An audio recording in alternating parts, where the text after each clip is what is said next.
छात्रों के गूंज के जो कार्यक्रम देश भर में हुए थे उससे बड़ा असर छात्रों पे पड़ा था।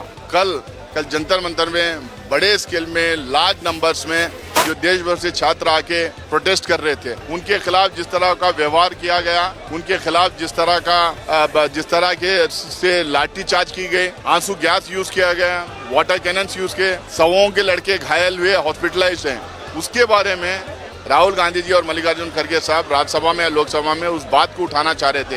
होम मिनिस्टर से हम स्टेटमेंट चाह रहे थे, उसके ऊपर चर्चा चाह रहे थे, नीट पेपर लीक के ऊपर चर्चा चाह रहे थे, एजुकेशन सिस्टम के ऊपर चर्चा चाह रहे थे। सबसे बड़ी बात, कल जिस तरह से दिल्ली के सड़कों पे छात्रों को पीटा गया, मारा गया, जुल्म हुआ, उसको लेके हम लोग अपनी बात रखना चाह रहे थे। दोनों को, खड़गे साहब को और राहुल गांधी जी को, दोनों को बात करने नहीं दिया गया। वो जब खड़े होते थे उनके माइक स्विच ऑफ कर देते थे। हम चाहते थे कि देश भर की जनता को हम बताएं और सरकार को जो है, सरकार से हम सवाल पूछें, लेकिन कि दोनों को बात करने नहीं दिया गया। प्रधानमंत्री घर पार्लियामेंट आते नहीं, हमारी बात सुनते नहीं, किसी की बात नहीं सुनते। इसीलिए हम लोग जो है खड़गे साहब के नेतृत्व में, राहुल गांधी जी के नेतृत्व में सारे अपोजिशन के एमपीज यहाँ पे पहुंचे हुए हैं। प्राइम मिनिस्टर रेसिडेंस के बाहर यहाँ धरना दे रहे हैं, उनको जवाब देना पड़ेगा।